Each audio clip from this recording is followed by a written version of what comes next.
Good morning बच्चों, कैसे हैं आप लोग। हम उम्मीद करते हैं आप लोग घर पे अपनी पढ़ाई अच्छे से कर रहे होंगे। आप कॉपी ले लीजिए, पेन ले लीजिए और हमारे साथ फिजिक्स की पढ़ाई स्टार्ट कर दीजिए। इसके पहले हम लोग इलेक्ट्रोस्टैटिक्स में 16 लेक्चर ऑलरेडी कवर कर चुके हैं। हम लोग कक्षा 12 फिजिक्स का इलेक्ट्रोस्टैटिक यूनिट स्टार्ट किए हैं। इसके पहले हम लोग 16 लेक्चर कवर कर चुके हैं और चलते चलते हम लोग एक बहुत ही इम्पोर्टेंट टॉपिक पर पहुंच गए हैं जिसका नाम है गॉस थ्योरम। गॉस की प्रमेय या इसी को हम गॉस के नियम के नाम से भी जानते हैं।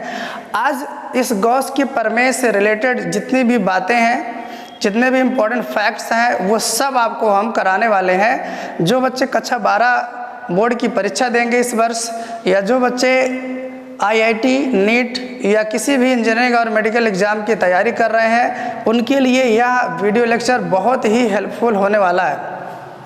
तो आप इस वीडियो लेक्चर को बहुत ध्यान से देखिएगा।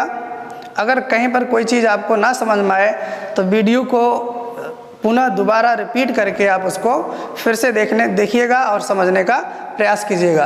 देखिए, टॉपिक हम शुरू करते हैं। यहाँ पर आप देखिएगा, मैंने हेडिंग लिख दिया है गॉस की प्रमेय। तो सबसे पहले हम आपको बता दें गॉस की प्रमेय क्या है। गॉस एक साइंटिस्ट का नाम है बच्चों। इन्होंने इलेक्ट्रोस्टैटिक्स में एक थ्योरम दिया था जिसको हम गॉस थ्योरम या गॉस लॉ के नाम से जानते हैं। इसका स्टेटमेंट क्या है, इसका कथन क्या है। यदि किसी बंद पृष्ठ से बद्ध वैद्युत फ्लक्स आपको चाहिए, यदि किसी बंद पृष्ठ से बद्ध वैद्युत फ्लक्स आपको चाहिए, तो इन्होंने यह बताया उस पृष्ठ के द्वारा घिरा हुआ कुल नेट चार्ज आप ज्ञात कर लीजिए और उसमें 1/ε0 का गुणा कर दीजिए। जितना आएगा वो उस पृष्ठ से बद्ध वैद्युत फ्लक्स कहलाएगा। तो इसको आप देखिए, बोर्ड पे देख सकते हो, आप लिखा गया किसी बंद पृष्ठ से गुजरने वाला वैद्युत फ्लक्स उस पृष्ठ से घिरे नेट आवेश का 1/ε0 गुना होता है। अर्थात अगर फार्मूला इसका देखा जाए तो फाई ई का मतलब इलेक्ट्रिक फ्लक्स और फाई फ्लक्स को लिखा जाता है तो इलेक्ट्रिक फ्लक्स बराबर Q नेट अपान ε0। इसमें जितने भी लेटर हैं उन सब के बारे में आपको पता है। फाई ई क्या है बच्चों, वैद्युत फ्लक्स है। ε0 क्या है, निर्वात की वैद्युतशीलता है। Q नेट क्या है, उस पृष्ठ के अंदर जितना भी चार्ज है उसका परिणामी आवेश। नेट इसीलिए लिखा गया है क्योंकि उस पृष्ठ के अंदर प्लस भी हो सकता है, माइनस भी हो सकता है। तो आप पूरा जोड़ करके प्लस माइनस का बीजगणितीय सम लेकर के यहाँ पर रखेंगे। चलिए, इस थ्योरम को हम लोग प्रूफ करते हैं। ये बोर्ड के लिए बहुत इंपॉर्टेंट थ्योरम है। बोर्ड में डेरिवेशन भी पूछा जाता है, प्रूफ भी पूछा जाता है। और जो बच्चे तैयारी कर रहे हैं इंजीनियरिंग या मेडिकल की, उनके लिए यह थ्योरम समझना बहुत ज़रूरी है। जब उनका कंसेप्ट क्लियर होगा, थ्योरी अच्छे से किए रहेंगे, तभी जो है न्यूमेरिकल में अच्छी उनकी पकड़ बन पाएगी, अच्छी समझ डेवलप होगी न्यूमेरिकल करने के लिए। चलिए, इसका हम प्रूफ देखते हैं कि ये चीज़ जो है कैसे आती है। वैद्युत फ्लक्स Q नेट अपान ε0 के कैसे बराबर होता है। तो सबसे पहले इसमें हम लोग क्या करते हैं, मान लीजिए कोई ऐसे एक सरफेस है, इमेजिनरी सरफेस है ये, और इस सरफेस के भीतर किसी बिंदु O पर प्लस Q चार्ज रखा हुआ है।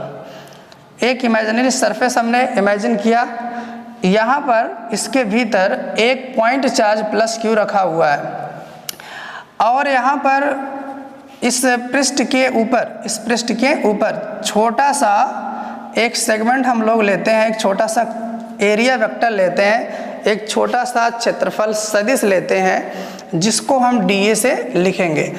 मान लीजिए इस सरफेस पर कोई पॉइंट P है। हम क्या चाहते हैं, इस प्लस Q आवेश की वजह से बिंदु P पर इलेक्ट्रिक फील्ड निकालना चाहते हैं।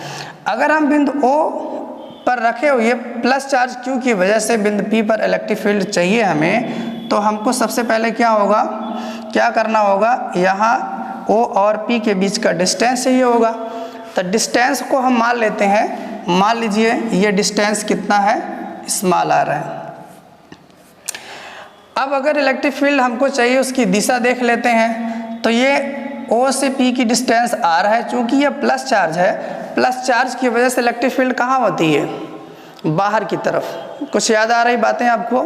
शुरुआती लेक्चर में सारी चीज़ें आपको सिखाया गया है। जो बच्चे भूल गए हैं वो जा करके प्लेलिस्ट में यूट्यूब पर सर्च बार में वीरेंद्र सर क्लासेस के नाम से हमारा यूट्यूब चैनल है, उस चैनल पर जा करके सभी वीडियो लेक्चर बहुत आसानी से आप देख सकते हैं। उसके बाद ये वाला जो वीडियो लेक्चर है आपको बहुत अच्छे से समझ में आएगा। एक बार फिर से देखिए, यहाँ बिंदु O पर रखा हुआ प्लस Q चार्ज के कारण बिंदु P पर वैद्युत क्षेत्र की तीव्रता हमको चाहिए। तो उसके लिए डिस्टेंस हमने क्या मान लिया? Small r। उसकी दिशा क्या होगी? तो देखिए प्लस चार्ज की वजह से इलेक्ट्रिक फील्ड की दिशा क्या होती है? बाहर की तरफ होती है। उस बिंदु को मिलाने वाली रेखा को बाहर की तरफ आप कर दीजिए। तो प्लस Q चार्ज की वजह से जो यहाँ पे इलेक्ट्रिक फील्ड होगा उसकी दिशा आप देखिए, इसको वेक्टर E से लिख दिया जा रहा है। अगर इस बिंदु P पर इस इलेक्ट्रिक फील्ड का परिमाण हमें चाहिए तो हम क्या लिखेंगे? तो यहाँ पे हम लिख दे रहे हैं बिंदु P पर, कहाँ पर? बिंदु P पर प्लस Q के कारण, बिंदु P पर प्लस Q के कारण क्या बच्चों? वैद्युत क्षेत्र की तीव्रता, वैद्युत क्षेत्र की तीव्रता। तो देखिए ये प्लस Q क्या है? एक पॉइंट चार्ज है। पॉइंट चार्ज के कारण इलेक्ट्रिक फ्लक्स वैद्युत क्षेत्र की तीव्रता हम लोग बहुत पहले कैलकुलेट कर चुके हैं। कुछ याद आ रहा है आप लोगों को? तो बिंदु आवेश के कारण वैद्युत क्षेत्र की तीव्रता क्या होती है? तो यहाँ आप देखेंगे E बराबर, इसका जो मैग्नीट्यूड होता है 1/4 पाई एप्सिलॉन नॉट Q/r²। यही होता है ना? याद है सबको? चलिए जिनको याद है अच्छी बात है, जिनको नहीं याद है और रिवीजन कर लें अच्छे से। तो E बराबर 1/4 पाई एप्सिलॉन नॉट Q/r²। इस प्लस Q चार्ज की वजह से बिंदु P पर आ गया वैद्युत क्षेत्र की तीव्रता का परिमाण। और इसकी दिशा कैसे निकालते हैं? जिस बिंदु पर वैद्युत क्षेत्र की दिशा चाहिए उसको आवेश से मिला दीजिए और उस रेखा को बाहर की तरफ, क्योंकि प्लस चार्ज है इसलिए इलेक्ट्रिक फील्ड कहाँ पर बच्चों? बाहर की तरफ होगी। ये हो गया इसका मैग्नीट्यूड। इसको हम समीकरण 1 मान लेते हैं। क्या मान लेते हैं? समीकरण 1। इसके पहले बच्चों हमने आपको एरिया वेक्टर का कंसेप्ट सिखाया था। बहुत अच्छे से आपको एरिया वेक्टर का कंसेप्ट मैंने बताया है। इसके पहले वाले लेक्चर में बहुत डिटेल से मैंने कराया है। यहाँ उतना डिटेल्स हम नहीं बताएंगे, उसको जा करके आप देख लीजिए। एरिया वेक्टर क्या? क्षेत्रफल सदिश। तो अगर हम ये जो छोटा सा सेगमेंट, जो छोटा सा हम क्षेत्रफल सदिश लिए हैं, इसकी दिशा क्या होगी? किसी भी पृष्ठ से बद्ध जो क्षेत्रफल होता है उसकी दिशा क्या होती है? उस पृष्ठ पर आप लंब डालेंगे, उस पृष्ठ पर क्या करेंगे? लंब डालेंगे और सरफेस के बाहर की तरफ, कहाँ जाना है बच्चों? सरफेस की बाहर की तरफ। ये होती है क्षेत्रफल सदिश की दिशा। तो चूंकि ये छोटा सा एरिया है इसलिए D लगा, डेल्टा A, और चूंकि ये वेक्टर क्वांटिटी है इसलिए इस पे क्या लगाया गया है? Vector arrow. का मतलब क्या है? ये सदिश राशि है, वेक्टर है ये। तो फिर से आप सुन लीजिए, क्षेत्रफल सदिश की दिशा क्या होती है? जिस क्षेत्रफल पर आपको क्षेत्रफल की दिशा लेना होता है उस पृष्ठ पर लंब खींच दीजिए और वो लंब कहाँ होना चाहिए? बाहर की तरफ। तो क्षेत्रफल पर खींचा गया लंब बाहर की तरफ जिस दिशा में होता है वही उस क्षेत्रफल की क्या होती है बच्चों? दिशा होती है। अब यहाँ आप देख सकते हैं ये वैद्युत क्षेत्र की दिशा हो गई और ये क्या हो गया? DA क्षेत्रफल सदिश की दिशा हो गई और इन दोनों के बीच का एंगल कितना हो गया? थीटा। मान लेते हैं इन दोनों के बीच का एंगल कितना हो गया? थीटा हो गया। अब हम यहाँ पर फ्लक्स निकालते हैं। फ्लक्स का फार्मूला सबको पता होगा। वैद्युत फ्लक्स ज्ञात करने का इसके पहले फार्मूला क्या था? देख लीजिए यहाँ पर उसको हम लिख दे रहे हैं। आप सबको पता होना चाहिए बच्चों, फ्लक्स फाई बराबर होता है vector E dot DA। Flux का फार्मूला क्या होता है? E dot DA। इसको जब हम हल करते हैं तो ये हो जाएगा EDA cos थीटा। चूँकि हम जानते हैं वेक्टर A डॉट B बराबर क्या होता है? AB cos थीटा, इसलिए A डॉट B यानी E डॉट DA हो जाएगा EDA cos थीटा। ये पिछले वाले लेक्चर में हमने आपको कवर करा दिया है। तो अब इसी फार्मूले से हम लोग फ्लक्स निकाल लेते हैं। चलिए, ये जो छोटा सा सेगमेंट हम लोगों ने DA माना है, DA से गुजरने वाला, DA से गुजरने वाला वैद्युत फ्लक्स कितना होगा वैद्युत फ्लक्स। आप सोचते रहिए क्या फार्मूला बनेगा। चूंकि देखो ये क्षेत्रफल एरिया बहुत छोटा लिया गया है, इसलिए फ्लक्स भी क्या होगा बच्चों, छोटा निकलेगा, थोड़ा सा निकलेगा।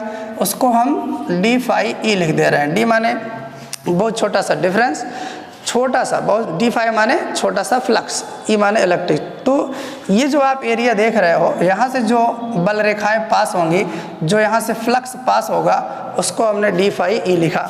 और इस फार्मूले को आप देखिए, कहीं पर भी अगर फ्लक्स चाहिए तो एरिया का इलेक्ट्रिक फील्ड में क्या होता है, गुणा होता है। देखिए आप एरिया का वैद्युत क्षेत्र की तीव्रता से गुणा करते हैं और उनके बीच का एंगल का कास लेते हैं। यहाँ पर एरिया का वैद्युत क्षेत्र की तीव्रता कितनी है, ई है। और यहाँ पर क्षेत्रफल सदिश कितना है, डी ए। क्षेत्रफल सदिश कितना बच्चों, डी ए। और इनके बीच का एंगल कितना है, कॉस थीटा। तो ये हो गया इनके बीच का फ्लक्स।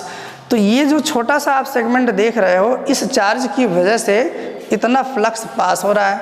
अब यहाँ पे कैपिटल ई आया है, कैपिटल ई की वैल्यू यहाँ से उठा करके रख दीजिए। तो इसको हम लिख दे रहे हैं समीकरण 1 से ई का मान रखने पर, समीकरण 1 से ई का मान रखने पर तो डी फाई ई हो जाएगा। ई की वैल्यू आप देखिए यहाँ से 1/4 pi epsilon naught Q upon R square, 1/4 pi epsilon naught Q upon R square, this is D A cos theta. अब आप देखिए आगे इसको हल करते हैं तो ये इस तरीके से हो जाएगा, क्यू अपान, इसको देखिए कुछ इस तरीके से अरेंज करते हैं, Q upon 4 pi epsilon naught और ये D A cos theta divided by R square.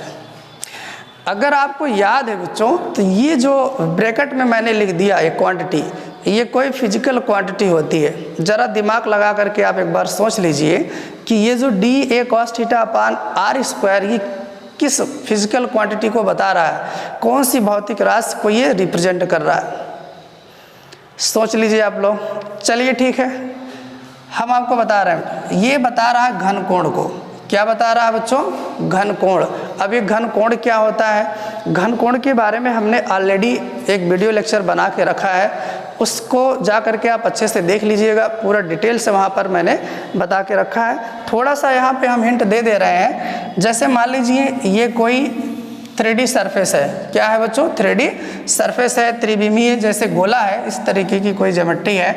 तो इसकी किसी पृष्ठ के द्वारा, जैसे मान लीजिए कोई फुटबॉल है, फुटबॉल पर आपने एक छोटा सा सेगमेंट, ऐसे छोटा सा क्षेत्रफल सेलेक्ट कर लिया और उस जो छोटा सा जो क्षेत्रफल आपने लिया है, उसके सभी बाहर वाली लाइनों के सेंटर से मिला दीजिए।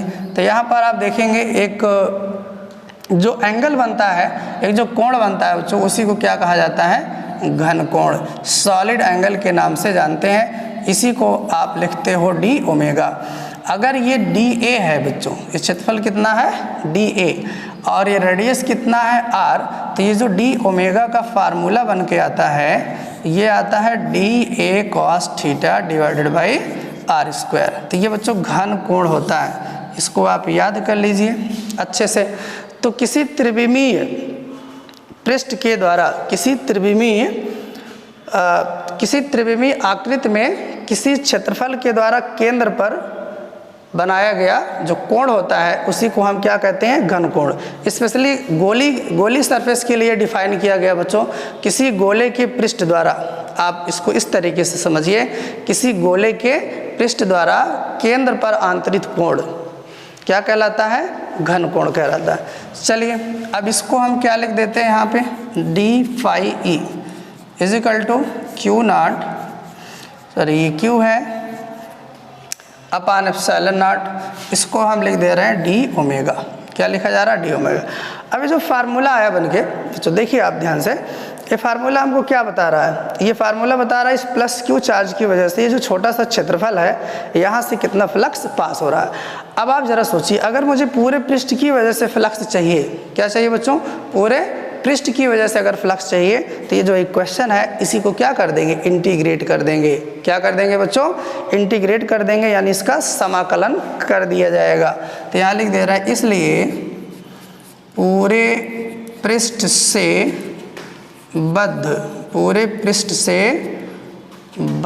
फ्लक्स, पूरे पृष्ठ से बद्ध फ्लक्स क्या होगा, integration of D phi E बराबर integration of q upon 4 pi epsilon naught और यहाँ पे डी ओमेगा। समाकलन का चिन्ह क्या है बच्चों, समाकलन क्या होता है, ये इंटीग्रेशन है, जो सममित पद होते हैं उनका योगफल है। इसके बारे में भी हमने आपको कई बार बताया है। तो यहाँ पे देखिए समाकलन का नियम है, इसके अंदर जितनी भी कांस्टेंट चीज़ें होती हैं, जो फिक्स चीज़ें होती हैं, नियत चीज़ें होती हैं, वो इस समाकलन के चिन्ह के बाहर आ जाती हैं। तो ये आपका यहाँ पे q upon 4 pi epsilon not हो गया बाहर, और डी ओमेगा का मतलब ये हो गया बेटा, ये जो गोला है, ये जो गोला, इसके केंद्र पर टोटल कितना घनकोण आंतरित होता है, तो ये भी आपको पता होना चाहिए। कितना होता है बच्चों, 4 पाई। कितना होता है, 4 पाई। तो इंटीग्रेशन जब इस पे लगेगा, ये तो हो गया बाहर, तो इंटीग्रेशन ऑफ डी ओमेगा ये होता है 4 पाई। इसको आप याद कर लीजिए। तो 4 पाई से 4 पाई क्या हो गया बच्चों, कैंसिल आउट हो गया। तो फाइनल जो हमारा रिजल्ट आया, यहाँ पे हम लिख दे रहे हैं, थोड़ा यहाँ जगह खाली है, यहाँ पे लास्ट टाइम लिखना है। आप देखिएगा वहाँ 4 पाई से 4 पाई हो जाएगा कैंसिल, ये आपका integration of D phi E ये हो जाएगा फाई ई, यानी संपूर्ण पृष्ठ से बद्ध फ्लक्स किसके बराबर आएगा, q अपान एप्सिलॉन नॉट। ये बच्चों इसका छोटा सा डेरिवेशन था।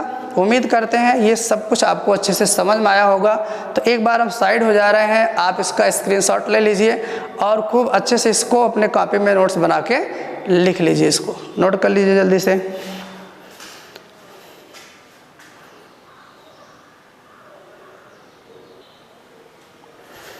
चलिए बच्चों, आप लोगों ने कॉपी कर लिया सब। तो इस प्रकार आप लोगों ने देखा गॉसीय प्रमेय क्या है, गॉसियन थ्योरम क्या है।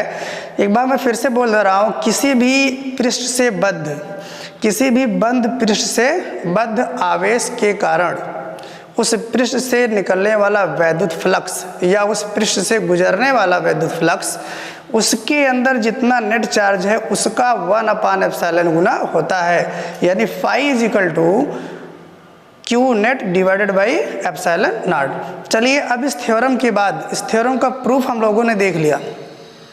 इस थ्योरम को प्रूफ करने के बाद कुछ इससे रिलेटेड, कुछ इससे जुड़ी हुई इंपॉर्टेंट फैक्ट्स हैं, कुछ महत्वपूर्ण बातें हैं बच्चों, जिसको जानना आप लोगों के लिए बहुत ज़रूरी है। और ये जब सारी चीज़ें आप जान जाएंगे तो न्यूमेरिकल में सारी चीज़ें आपको काम आएंगी। तो सारे पॉइंट्स मैंने ऑलरेडी बोर्ड पे लिख दिया है, जिससे कि ये वीडियो लेक्चर बहुत लंबा ना बने, ज़्यादा समय वेस्ट ना हो। हम आपको एक एक पॉइंट करके समझा दे रहे हैं। सबसे पहला पॉइंट आप देखिए बच्चों, बोर्ड पे लिखा हुआ है, गॉस की प्रमेय बंद पृष्ठों के लिए प्रभावी है। यह पृष्ठ के आकार अथवा आकृति पर निर्भर नहीं करती है। इस चीज़ को आप समझिए ज़रा सब लोग। ये जो गॉस की थ्योरम बच्चों ना किसी बंद पृष्ठ के लिए ही अप्लाई हो सकता है। जैसे मान लीजिए आपके पास कोई चार्ज है और आप किसी डिब्बे में रखे हुए हैं और वो डिब्बा खुला हुआ है, वो डिब्बा क्या है, खुला हुआ है, तो वहाँ पे आप गॉसीय थ्योरम नहीं लगा सकते हो। गॉसीय थ्योरम वहीं लगेगा बच्चों जहाँ पर वो पूरी तरीके से चार्ज पैक होगा। अगर कहीं से भी थोड़ा सा लीकेज है, थोड़ा सा खुला हुआ है वो जो क्षेत्रफल है, तब समझ लीजिए वहाँ पे ये गॉस का नियम वैलिड नहीं होगा। दूसरी लाइन यहाँ पे नीचे लिखी जा रही है, पृष्ठ के आकार अथवा आकृति पर निर्भर नहीं करता है। बच्चों जो उसका गॉसियन पृष्ठ होता है, चाहे वो छोटा हो चाहे बड़ा हो, और बड़ा ले लीजिए और बड़ा ले लीजिए, इससे कोई मतलब नहीं है। क्यों नहीं मतलब है? क्योंकि जो वैद्युत फ्लक्स होता है वो अभी आप लोगों ने देखा, उसका फार्मूला क्या मैंने बताया, वैद्युत फ्लक्स फाई ई बराबर Q upon epsilon not, Q net upon epsilon not.